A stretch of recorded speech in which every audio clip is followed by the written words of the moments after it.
बच्चों तो हम कर रहे थे कंसंट्रेशन टर्म्स और आज हम लेके आए हैं एक बहुत ही इंपॉर्टेंट टॉपिक जो कि है नॉर्मेलिटी और इक्विवेलेंट वेट।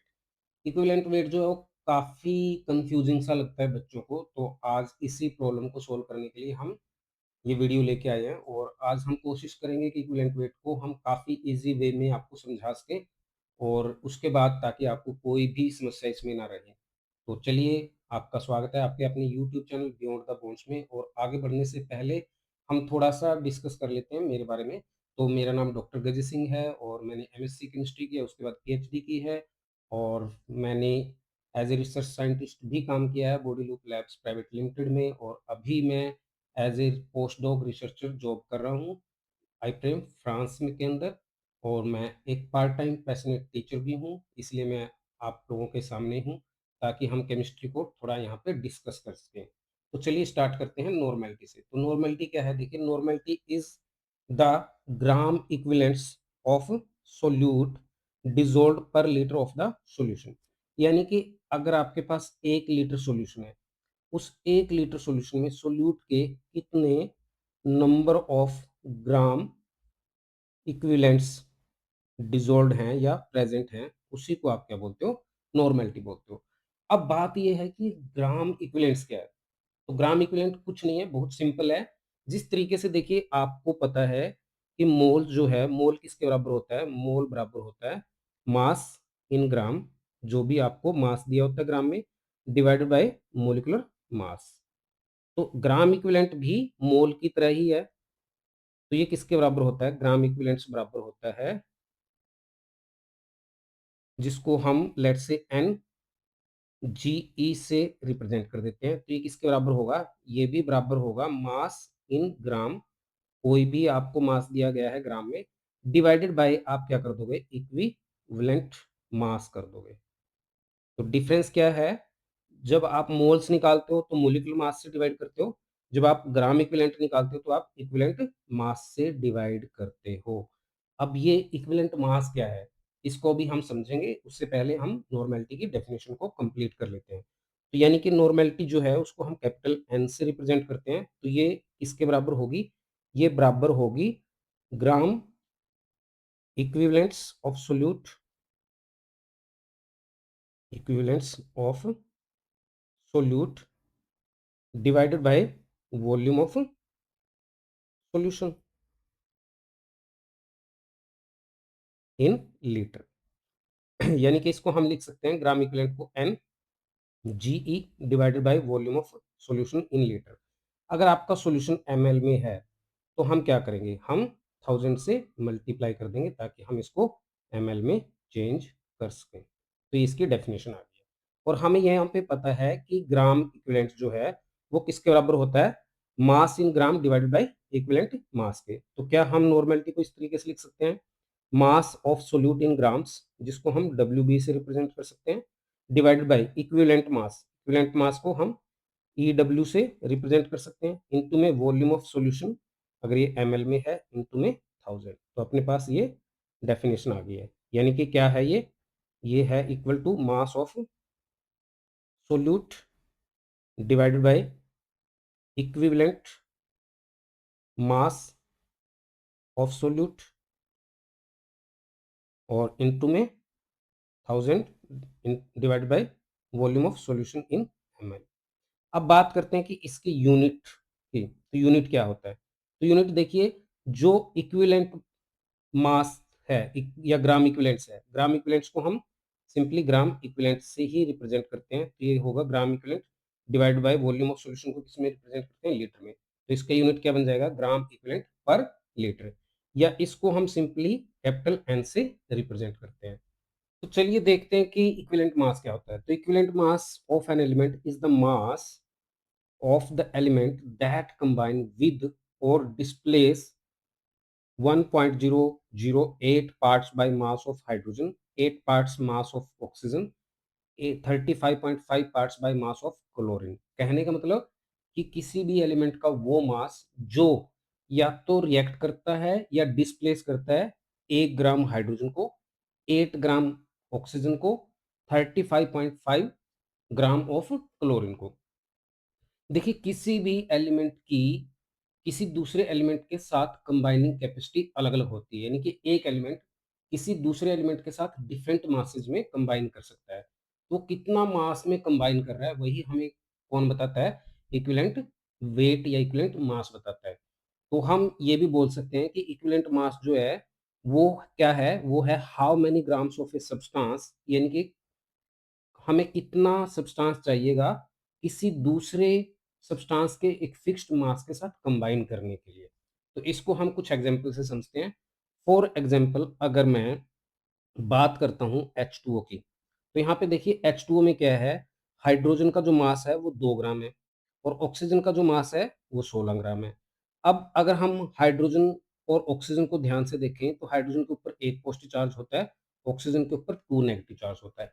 अब चार्ज को बैलेंस करने के लिए एक ऑक्सीजन के साथ हमेशा 2 हाइड्रोजन कंबाइन करेंगे।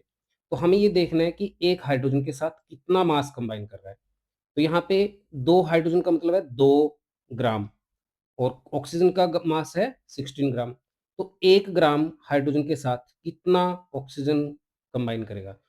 ऑब्वियस सी बात है 8 ग्राम कंबाइन करेगा। तो यहाँ से इस तरीके से 8 ग्राम जो है वो आ गया इक्विवेलेंट मास ऑफ ऑक्सीजन। तो इस तरीके से हमें निकालना होता है। हम और एग्जांपल ले लेते हैं, जैसे आपके पास N2O है। तो यहाँ पे हमें पता है कि ऑक्सीजन का मास जो है वो 16 ग्राम है और सोडियम का जो मास है वो है 46 ग्राम। अब हमें ये पता है कि हमें ऑक्सीजन के 8 ग्राम के साथ देखना है कि कितना कंबाइन कर रहा है। तो 16 के साथ 46 कर रहा है, तो सिंपल सी बात है 8 ग्राम के साथ कितना करेगा? 23 ग्राम कंबाइन करेगा। तो 23 ग्राम जो है वो क्या आ गया है? इक्विवेलेंट मास ऑफ सोडियम आ गया है। और भी हम एग्जांपल ले सकते हैं, जैसे फॉर एग्जांपल आपके पास है NaCl। अब Na का मास जो है यहाँ पे 23 है, क्लोरीन का है 35.5। तो 35.5 के साथ जितना भी सोडियम का मास कंबाइन करेगा वो उसका इक्विवेलेंट मास होगा। तो यहाँ पे कितना कंबाइन कर रहा है? 23। तो यानी कि 23 is the equivalent mass of sodium. हम कुछ और एग्जांपल ले सकते हैं, जैसे HF है, तो हाइड्रोजन यहाँ पे 1 ग्राम है, फ्लोरीन यहाँ पे आपका 19 ग्राम है। तो 1 ग्राम हाइड्रोजन के साथ फ्लोरीन कितना कंबाइन कर रहा है? 19 ग्राम, क्योंकि हमें हाइड्रोजन का 1 ग्राम देखना है। और यहाँ पे सिंपल बात है, हाइड्रोजन के ऊपर 1 पॉजिटिव और फ्लोरीन के ऊपर 1 नेगेटिव होता है, तो 1 एटम 1 फ्लोरीन के साथ ही कंबाइन करता है। अब अगर मैं Al2O3 का एग्जांपल लेता हूँ, तो यहाँ पे ऑक्सीजन जो है वो 16 इंटू 3 48 और एल्यूमिनियम 54 ग्राम रिएक्ट करता है। तो यानी कि हम बोल सकते हैं 58 gram of oxygen react with 54 gram of aluminium. 1 ग्राम कितने के साथ करेगा? 54 डिवाइड बाय 48 और आपको निकालना कितने में? 8 ग्राम में। तो 8 ग्राम में ये कितना रिएक्ट करेगा? इसको सोल्व करेंगे तो 9 ग्राम आ जाएगा। यानी कि अगर मैं 8 ग्राम ऑक्सीजन को देखता हूँ तो ये Al2O3 में 9 ग्राम एल्यूमिनियम के साथ रिएक्ट करता है। तो यानी कि 9 ग्राम जो है that is the equivalent weight of aluminium. तो क्या हमें हमेशा ऐसे ही इक्विवेलेंट वेट निकालना पड़ेगा या फिर इसका कोई शॉर्टकट भी है? तो यहाँ पे ऑब्वियसली शॉर्टकट है और उसको अभी हम डिस्कस करेंगे। तो देखिए, अगर मैं ऑक्सीजन की बात करता हूँ तो ऑक्सीजन के ऊपर 2 नेगेटिव चार्ज होता है, एल्यूमीनियम के ऊपर 3 पॉजिटिव चार्ज होता है। एल्यूमीनियम का एटॉमिक मास कितना है? 27। अगर मैं इसको 3 से डिवाइड कर देता हूँ तो मेरे पास क्या आ जाएगा? 9 आ जाएगा, इक्विवेलेंट वेट आ गया। इसी तरीके से ऑक्सीजन का एटॉमिक मास होता है 16, इसके ऊपर चार्ज होता है 2, तो मेरे पास 8 ग्राम आ गया, जो कि ऑक्सीजन का इक्विवेलेंट वेट है। यानी कि जब भी आपको इक्विवेलेंट वेट निकालना है, तो हम क्या कर सकते हैं? हम उसके ऊपर जो भी चार्ज है उससे डिवाइड कर देते हैं। तो इसी तरीके से जब भी आपको इक्विवेलेंट वेट निकालना होता है, तो इक्विवेलेंट वेट जो है वो डिपेंड करता है कंपाउंड कौन-सा है और वो किस टाइप की रिएक्शन शो कर रहा है। तो most of time equivalent weight depends on the reaction. तो चलिए अब इक्विवेलेंट वेट को हम किस तरीके से निकाल सकते हैं वो हम डिस्कस कर लेते हैं। तो इक्विवेलेंट वेट का फॉर्मूला अपने पास होता है इक्विवेलेंट वेट या इक्विवेलेंट मास। इसको हम निकाल सकते हैं मॉलिक्यूलर मास डिवाइडेड बाय या फिर अगर वो एलिमेंट है तो आप एटॉमिक मास लोगे divided by n factor, nf, जहाँ पे एनएफ क्या है, nf is the n factor. अब ये एन फैक्टर क्या होता है? एन फैक्टर जो है वो डिपेंड करता है कि कौन सा सब्सटेंस है या किस टाइप की रिएक्शन शो कर रहा है। फॉर एग्जांपल अगर मैं बात करता हूँ एसिड की, तो एसिड के केस में एन फैक्टर होता है उसकी बेसिसिटी। अगर मैं बात करता हूँ बेस की, तो उस केस में एन फैक्टर होता है एसिडिटी। अगर अपने पास कोई सिंपल एलिमेंट है, तो एलिमेंट के केस में एन फैक्टर होता है सिंपल उसकी वैलेंसी। अगर मैं बात करता हूँ किसी आयनिक कंपाउंड की, तो आयनिक कंपाउंड के केस में एन फैक्टर होता है टोटल पॉजिटिव और नेगेटिव चार्ज।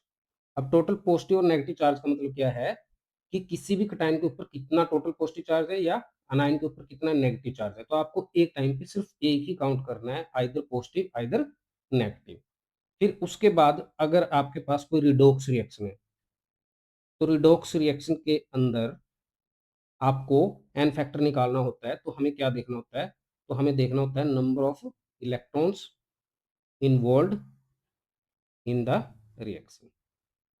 अब हम बारी बारी से इन सब फैक्टर्स को डिस्कस करेंगे। तो चलिए सबसे पहले स्टार्ट करते हैं फॉर एसिड्स।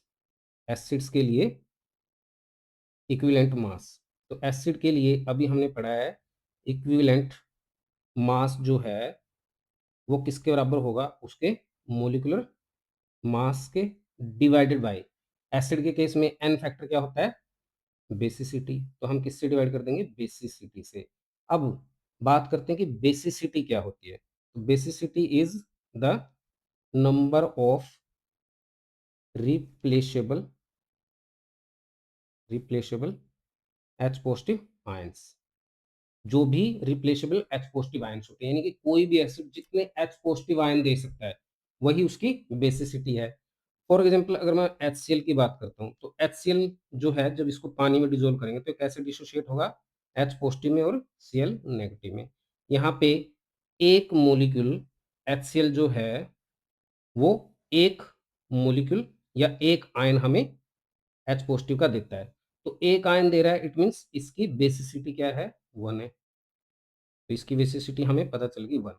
तो अगर मुझे इसका अब इक्विवेलेंट मास निकालना है, तो किसके बराबर आएगा? इसका मोलिकुलर मास जो कि क्या है? 36.5, और इसकी बेसिसिटी क्या है? 1, तो ये आ जाएगा 36.5।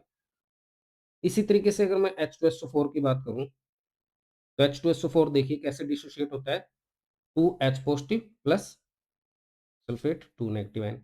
तो इसका इक्विवेलेंट वेट अगर आपको निकालना है तो किसके बराबर आएगा? इसका मोलिकुलर मास होता है 98, और आप किससे डिवाइड करोगे? 2 से, क्योंकि यहाँ पे बेसिसिटी क्या है? 2। तो ये आ जाएगा अपने पास 49 ग्राम। आई होप आपको यहाँ तक समझ में आ गया। फिर इसी तरीके से मैं कुछ एग्जांपल लेता हूँ। जैसे मान लो आपके पास है H3PO2,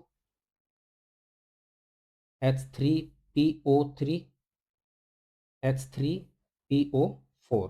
क्या आप अब इनकी बेसिसिटी बता सकते हो? तो देखने से लग रहा है कि यहाँ पे 3 प्रोटॉन है, तो इसकी बेसिसिटी 3 हो जाएगी। यहाँ पे भी बेसिसिटी 3 हो जाएगी, यहाँ पे भी बेसिसिटी 3 हो जाएगी। बट दिस इज रॉन्ग, ऐसा नहीं है। तो ऐसे केसेस में आपको ये देखना होता है कि बेसिसिटी वो होती है जो रिप्लेसेबल एच पॉजिटिव आयन बताती है, यानी कि कितने एच पॉजिटिव आयन रिप्लेस हो सकते हैं, वही बेसिसिटी होती है। तो अब यहाँ से हमें कैसे पता चलेगा कि बेसिसिटी क्या है? तो देखिए ऐसे केस में ऑक्सो एसिड्स जो भी होते हैं उसके केस में अगर आपको निकालना है बेसिसिटी, तो सिंपल है फॉर्मूला। फॉर्मूले की अगर बात करें तो बेसिसिटी होता है number of oxygen atoms minus 1 कर दोगे। ऑक्सीजन एटम में से -1 कर दोगे, तो यहाँ पे ऑक्सीजन 2 हैं, तो 1 माइनस कर दोगे, तो यहाँ पे बेसिसिटी आपके पास क्या आ जाएगी? 1 आ जाएगी। यहाँ पे ऑक्सीजन आपके पास 3 है, 3 में से 1 माइनस कर दोगे तो 2 आ जाएगा। यहाँ पे 4 हैं, 4 में से 1 माइनस कर दोगे, बेसिसिटी कितनी आ जाएगी? 3 आ जाएगी। या फिर आप इनको स्ट्रक्चर से समझ सकते हो। जैसे आपके पास H3PO2 है, तो इसकी स्ट्रक्चर अगर आपको बनानी है तो हमेशा फॉस्फोरस के साथ पहले एक डबल बॉन्ड बनाना है, ये बेसिक स्ट्रक्चर बनेगी। अब फॉस्फोरस की वैलेंसी 5 होती है, तो 5 आपको टोटल बॉन्ड बनाने हैं। अब 5 बॉन्ड किस तरीके से बनेंगे? तो आपके पास एक ऑक्सीजन यहाँ पे इन्वॉल्व हो गया है, आपके पास एक ऑक्सीजन बच गया है और आपके पास 3 हाइड्रोजन बच गए हैं। तो मैं क्या कर सकता हूँ? मैं एक ऑक्सीजन के साथ एक हाइड्रोजन लगा सकता हूँ और 2 पोज़ीशन पे हाइड्रोजन लगा सकता हूँ। तो जो हाइड्रोजन ऑक्सीजन के साथ डायरेक्टली लिंक होते हैं, वही क्या होते हैं? वही रिप्लेसेबल होते हैं। बाकी हाइड्रोजन रिप्लेस नहीं हो सकते। तो ये हाइड्रोजन जो हैं, ये बेसिसिटी नहीं देंगे। तो दीज़ आर नॉट रिप्लेसेबल, तो आपको ये चीज़ याद रखनी है। इसी तरीके से अगर मैं H3PO3 की स्ट्रक्चर बनाता हूँ, तो ये तो आपको बनाना ही है। अब आपके को 5 बॉन्ड कंप्लीट करने हैं। आपके पास ऑक्सीजन 2 बचे हैं, तो 2 ऑक्सीजन को ऐसे लिख सकता हूँ। हाइड्रोजन आपके पास 3 है, तो 1 हाइड्रोजन यहाँ पे आ जाएगा और 2 हाइड्रोजन ऑक्सीजन के साथ लग जाएँगे। तो यहाँ पे आपके पास 2 OH बॉन्ड है, तो यहाँ पे बेसिसिटी क्या आ जाएगी 1, यहाँ पे बेसिसिटी क्या आ जाएगी, सॉरी यहाँ पे बेसिसिटी 2, यहाँ पे बेसिसिटी 1। अब बात करते हैं H3PO4 की, तो यहाँ पे ये तो आपको बनाना ही है, टोटल 5 बॉन्ड कंप्लीट करने हैं। आपके पास 3 ऑक्सीजन बचे हैं, 3 हाइड्रोजन बचे हैं, तो एक ही पॉसिबल तरीका है कि हम उनको इस तरीके से लिख दें। तो यहाँ पे OH कितने हैं आपके पास? 3 हैं, तो इसका मतलब इसकी बेसिसिटी क्या है? 3 है। तो इस तरीके से आपको बेसिसिटी पता करनी है। अब अगर आपको इनका मॉलिक्यूलर आपको इक्विवेलेंट वेट निकालना है, तो आपको क्या करना पड़ेगा? H3PO3 का जो भी मास है, उससे आप डिवाइड कर दोगे। तो H3PO3 का जो एटॉमिक मास होता है या मॉलिक्यूलर मास होता है, वो 63 होता है। तो यहाँ पे बेसिसिटी 1 है, तो यानी कि इक्विवेलेंट वेट इस केस में 66 ही आ जाएगा। इसका जो मॉलिक्यूलर मास होता है, वो 82 होता है। अब यहाँ पे बेसिसिटी 2 है, तो इसके केस में आ जाएगा आपके पास 41। इसका जो मॉलिक्यूलर मास होता है वो 98 होता है, तो यहाँ पे बेसिसिटी 3 है, 3 से डिवाइड कर दोगे तो आपके पास आ जाएगा ये 32.6। ये तो हुआ इन केस ऑफ एसिड्स। अब बात करते हैं in case of base, in case of basis, basis के केस में। तो बेसिस के केस में भी आपको क्या करना है? मॉलिक्यूलर मास को किससे डिवाइड करना है? इक्विवेलेंट वेट कैसे निकालोगे? मॉलिक्यूलर मास को किससे डिवाइड करना है? एसिडिटी से। अब ये एसिडिटी क्या है, ये हम समझ लेते हैं। तो देखिए एसिडिटी जो है किसी भी बेस की, वो क्या होती है? ये होती है number of replaceable OH negative ions और number of OH negative ions furnished by a base. एक बेस कितने OH नेगेटिव आयन दे सकता है, उसी को हम क्या बोलते हैं? एसिडिटी बोलते हैं। फॉर एग्जांपल आपके पास क्या है? NaOH है, तो NaOH को अगर हम देखें तो कैसे डिसोशिएट होगा? Na पॉजिटिव में प्लस OH नेगेटिव में। तो यहाँ पे O आपके पास OH नेगेटिव कितने हैं? 1 है, तो इसकी एसिडिटी कितनी होगी? 1। तो इसके केस में एसिडिटी इज इक्वल टू 1। अब अगर मुझे इसका इक्विवेलेंट वेट निकालना है, तो मैं कैसे निकालूँगा? इसका मॉलिक्यूलर मास होता है 40 और किससे डिवाइड करूँगा? एसिडिटी से, जो क्या है 1। तो इसका इक्विवेलेंट वेट क्या आ जाएगा? 40 आ जाएगा। तो इस तरीके से आपको निकालना है। हम और एग्ज़ाम्पल ले लेते हैं, जैसे आपके पास कैल्शियम हाइड्रॉक्साइड है, तो ये कैसे डिसोशिएट होगा? ये डिसोशिएट होगा कैल्शियम 2 पॉजिटिव में और 2 OH नेगेटिव में। तो यहाँ पे आपके पास एसिडिटी आ गई है 2। तो अब इसके केस में आपके पास जो मॉलिक्यूलर मास होता है, इक्विवेलेंट वेट अगर निकालना है, तो मॉलिक्यूलर मास होता है 74 और आप किससे डिवाइड कर दोगे? 2 से, तो ये आ जाएगा 37। इसी तरीके से अगर मैं AlOH3 का एग्ज़ाम्पल लेता हूँ, तो ये कैसे डिसोशिएट होगा? एल्यूमीनियम 3 पॉजिटिव और OH 3 OH नेगेटिव। तो यहाँ पे एसिडिटी क्या है? 3। तो इसका इक्विवेलेंट वेट क्या आ जाएगा? इसका मॉलिक्यूलर मास होता है 78, 3 से डिवाइड करोगे तो ये आपके पास आ जाएगा 26। तो आपको एसिड का भी पता चल गया। अब बात करते हैं सोल्ट्स की। सोल्ट्स, तो सोल्ट्स में इक्विवेलेंट वेट निकालने का फॉर्मूला क्या होता है? तो ये बराबर होगा मॉलिक्यूलर मास डिवाइडेड बाय, अभी पढ़ा था हमने, पॉजिटिव और नेगेटिव चार्ज, जो भी पॉजिटिव या नेगेटिव चार्ज होगा। फॉर एग्जांपल, जैसे मैं एग्जांपल लेता हूँ Na2CO3 का, तो यहाँ पे देखिए Na के ऊपर एक पॉजिटिव चार्ज होता है कार्बोनेट के ऊपर 2 नेगेटिव चार्ज होता है। अब क्योंकि 2 Na पॉजिटिव है तो टोटल पॉजिटिव चार्ज क्या आ जाएगा? 2 आ जाएगा और टोटल नेगेटिव चार्ज क्या है? -2। तो अगर आपको इसका इक्विवेलेंट वेट निकालना है तो हम या तो +2 से डिवाइड करेंगे या -2 से, यानी कि 2 से डिवाइड करना है, प्लस माइनस नहीं लगाना है। तो इसके केस में अपने पास इक्विवेलेंट वेट आ जाएगा, इसका मॉलिक्यूलर मास होता है 106। अब यहाँ पे क्योंकि इसके ऊपर पॉजिटिव चार्ज भी 2 है, नेगेटिव चार्ज भी 2 है, तो आप 2 से डिवाइड कर दोगे तो ये आ गया आपके पास 53। आई होप यहाँ तक आपको समझ में आ गया है।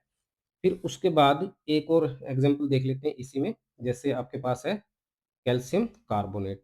तो कैल्शियम कार्बोनेट में भी 2 पॉजिटिव चार्ज होता है कैल्शियम के ऊपर, और कार्बोनेट के ऊपर भी 2 नेगेटिव चार्ज होता है। तो अब इसका एटॉमिक सॉरी मॉलिक्यूलर मास 100 होता है, तो यहाँ पे 2 से डिवाइड कर दोगे तो आपके पास क्या आ जाएगा? 50 आ जाएगा। तो इक्विवेलेंट वेट कैल्शियम कार्बोनेट का क्या आ गया? 50 आ गया। चलिए जी, उसके बाद बात करते हैं एलिमेंट के केस में, इन केस ऑफ एलिमेंट। अब एलिमेंट के केस में इक्विवेलेंट वेट निकालने का तरीका क्या है? आप एटॉमिक मास को उस एटम की वैलेंसी से डिवाइड कर सकते हो। अब जैसे एग्जांपल के तौर पे अगर मैं बात करता हूँ हाइड्रोजन की, तो हाइड्रोजन का जो इक्विवेलेंट वेट आएगा वो किसके बराबर आएगा? इसका एटॉमिक मास 1 होता है। अब इसकी वैलेंसी क्या होती है? 1 होती है, तो 1 ही आ जाएगा। अब इक्विवेलेंट वेट ऑफ ऑक्सीजन, अगर ऑक्सीजन का निकाल लें तो ऑक्सीजन का मास होता है 16 और इसकी वैलेंसी क्या होती है? 2, तो इसका क्या आ जाएगा? इसका आ जाएगा 8। अगर मुझे इक्विवेलेंट वेट ऑफ नाइट्रोजन निकालना है तो नाइट्रोजन का एटॉमिक मास होता है 14 और इसके ऊपर चार्ज कितना होता है या वैलेंसी कितनी होती है? 3। तो 14 को 3 से डिवाइड कर दोगे। इसी तरीके से अगर आप एल्यूमीनियम के केस में देखो तो एल्यूमीनियम के केस में एटॉमिक मास होता है 27 और इसके ऊपर वैलेंसी होती है 3, तो इसका कितना आ जाएगा? 9 आ जाएगा। कैल्शियम का देखें तो कैल्शियम का एटॉमिक मास होता है 40 और इसकी वैलेंसी होती है 2, तो ये आ जाएगा आपके पास 20। तो इस तरीके से एलिमेंट का निकालना है। अब बात करते हैं एक रिडॉक्स रिएक्शन के केस में। Redox reaction, redox reaction. तो रिडॉक्स रिएक्शन क्या होती है? वो रिएक्शन होती है जिसमें ऑक्सीडेशन और रिडक्शन साथ ही साथ होती हैं। तो अब यहाँ पे मैं छोटा-सा आपको बता देता हूँ ऑक्सीडेशन क्या है? Oxidation is simply loss of electron by an element और रिडक्शन क्या होता है? रिडक्शन होता है गेन ऑफ इलेक्ट्रॉन, ये होता है गेन ऑफ इलेक्ट्रॉन। अब फॉर एग्जांपल जैसे मैं एक एग्जांपल लेता हूँ, जिंक जो है उसको रिएक्ट कर रहा हूँ कॉपर सल्फेट के साथ, तो मेरे पास क्या बनेगा? जिंक सल्फेट बनेगा और प्लस कॉपर बन जाएगा। यहाँ पे अगर मैं इसके चार्ज की बात करूँ तो इसके ऊपर 0 चार्ज है, यहाँ पे कॉपर के ऊपर 2 पॉजिटिव है, यहाँ पे सल्फेट के ऊपर 2 नेगेटिव, यहाँ पे जिंक के ऊपर 2 पॉजिटिव आ गया, कॉपर के ऊपर 0 आ गया। तो जिंक का जो है ऑक्सीडेशन वो चेंज हो गया, पहले 0 था अब 2 आ गया। प्लस 2 कब आता है? जब वो इलेक्ट्रॉन लूज करता है, तो यहाँ पे लॉस ऑफ इलेक्ट्रॉन हुआ है। तो जो इलेक्ट्रॉन लूज करेगा उसकी क्या होगी? ऑक्सीडेशन होगी। तो इसका मतलब जिंक की क्या हुई है? ऑक्सीडेशन। और अगर मैं कॉपर को देखता हूँ तो कॉपर के ऊपर 2 पॉजिटिव था, अब इसके ऊपर 0 आ गया, यानी कि पॉजिटिव चार्ज खत्म हो गया। पॉजिटिव चार्ज कब खत्म होगा? जब वो इलेक्ट्रॉन गेन करेगा। तो इट मीन्स इसने क्या किया है? गेन ऑफ इलेक्ट्रॉन किया है। तो जहाँ पे भी गेन ऑफ इलेक्ट्रॉन होगा वहाँ पे क्या होगा? रिडक्शन होगा। अब यहाँ पे एक छोटी-सी बात आपको समझनी है, जिसकी ऑक्सीडेशन होती है, वो दूसरे को रिड्यूस करवाता है और कोई जो दूसरे को रिड्यूस करवाता है, उसको हम बोलते हैं रिड्यूसिंग एजेंट, है ना? तो ये क्या है फिर यहाँ पे? रिड्यूसिंग एजेंट है, यानी कि जो रिड्यूस करवाए और जो ऑक्सीडेशन करवाए, उसको क्या बोलेंगे? Oxidising agent. अब ऑक्सीडेशन कौन करवा रहा है? ऑक्सीडेशन करवा रहा है कॉपर 2 पॉजिटिव आयन। किसकी ऑक्सीडेशन करवा रहा है? जिंक की। तो यहाँ पे कॉपर 2 पॉजिटिव क्या हुआ? ये हुआ आपका ऑक्सीडाइजिंग एजेंट, ऑक्सीडाइजिंग एजेंट। तो अगर अब मुझे इस रिएक्शन में इक्विवेलेंट वेट निकालना है, तो मैं इक्विवेलेंट वेट कैसे निकालूँगा? तो इक्विवेलेंट वेट निकालने का तरीका होगा मॉलिक्यूलर मास जो भी आपको दिया है आयन का, divided by electrons involved, electrons involved. For example अगर मुझे इक्विवेलेंट वेट निकालना है कॉपर का, तो कॉपर का जो एटॉमिक मास होता है वो होता है 63.55 और इसने कितने इलेक्ट्रॉन को गेन किया है? 2 को। तो मैं 2 से डिवाइड कर दूँगा, तो अपने पास ये कितना आ जाएगा? 31.77। इसी तरीके से अगर इक्विवेलेंट वेट निकालना है जिंक का, तो इसने भी 2 इलेक्ट्रॉन लूज़ किए हैं, तो यहाँ पे इसका एटॉमिक मास होता है 65.38 और इसको 2 से डिवाइड करूँगा, तो ये आपके पास आ जाएगा 32.69। तो इस तरीके से हमें निकालना होता है। अब यहाँ पे एक छोटी-सी इन्फॉर्मेशन मैं बता देता हूँ। अगर हम बात करते हैं जैसे KMnO4 की, KMnO4, अगर हम इसको एसिडिक मीडिया में देखते हैं, एसिडिक मीडिया में अगर इसकी रिएक्शन देखी जाए, तो ये 5 इलेक्ट्रॉन लूज़ करता है। यानी कि इस रिएक्शन के दौरान 5 इलेक्ट्रॉन्स इन्वॉल्व होते हैं। तो इस केस में जो इसका इक्विवेलेंट वेट आएगा, वो हमें क्या करना पड़ेगा? कॉपर सल्फेट का जो मॉलिक्यूलर मास होता है 58, उसको किससे डिवाइड कर दोगे? 5 से डिवाइड कर दोगे। तो आपके पास आ जाएगा 31.6। ये तो हुआ एसिडिक मीडिया में।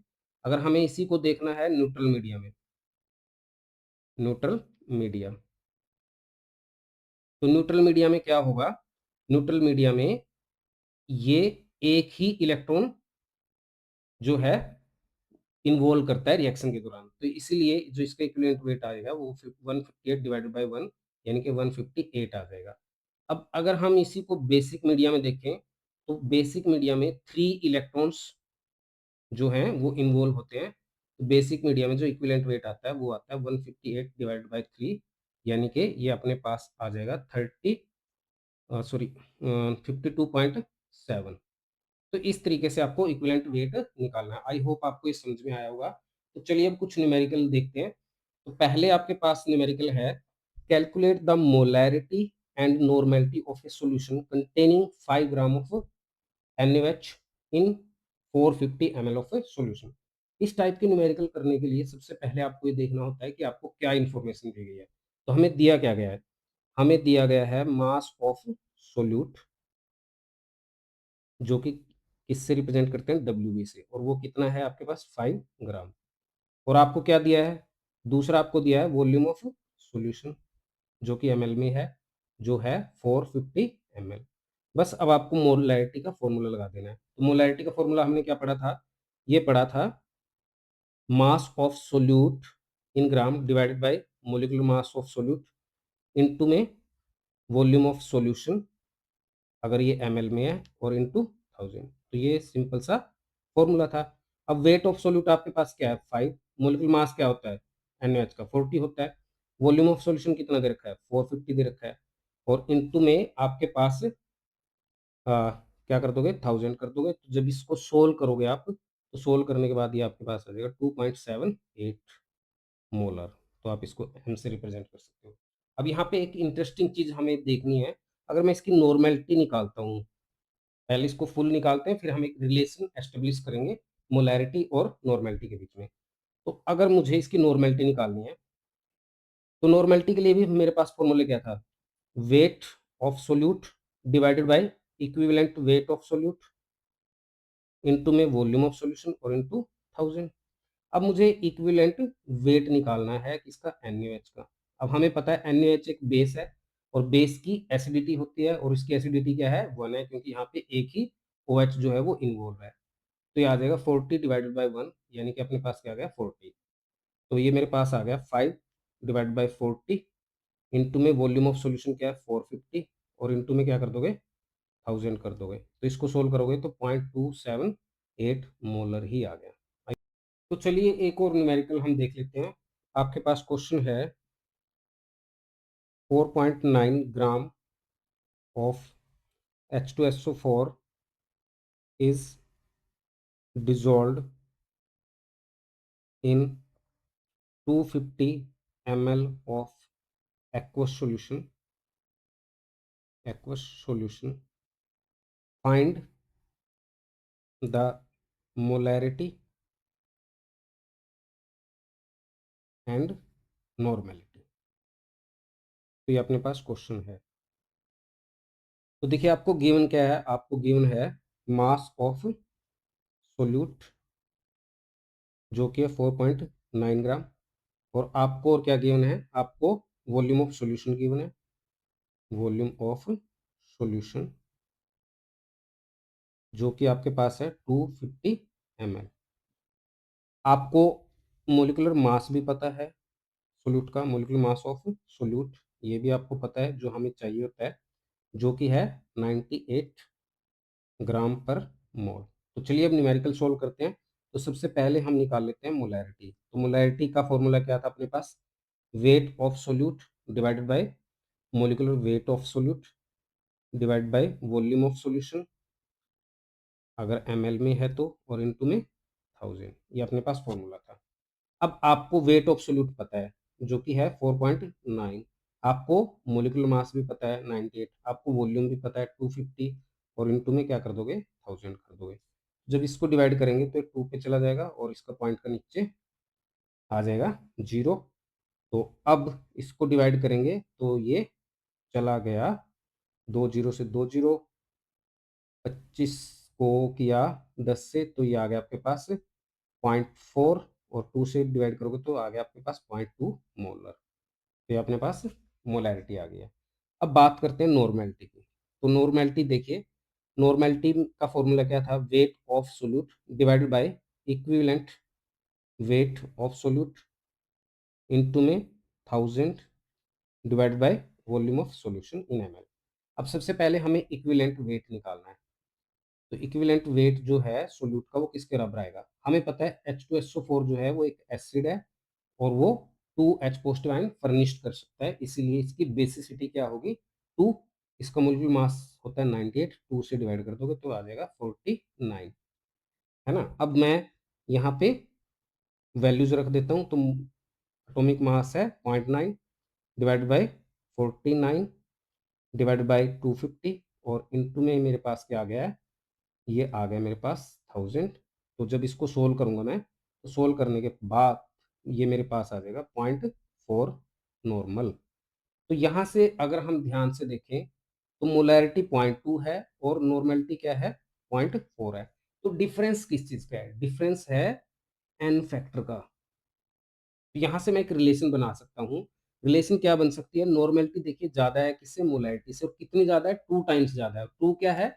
एन फैक्टर है। तो यानी कि अपने पास मोलैरिटी में और नॉर्मेलिटी में एक रिलेशन बन जाएगी। तो नॉर्मेलिटी जो है, नॉर्मेलिटी यानी कि एन, वो बराबर होती है एन फैक्टर इनटू में मोलैरिटी। तो ये सिंपल सी अपने पास एक फॉर्मूला बन गया। तो हर बार अब आपको नॉर्मेलिटी को सेपरेटली निकालने की जरूरत नहीं है। अगर आपको मोलैरिटी पता है तो आप इस फॉर्मूले से डायरेक्टली नॉर्मेलिटी निकाल सकते हो, या आपको नॉर्मेलिटी पता है तो आप मोलैरिटी निकाल सकते हो।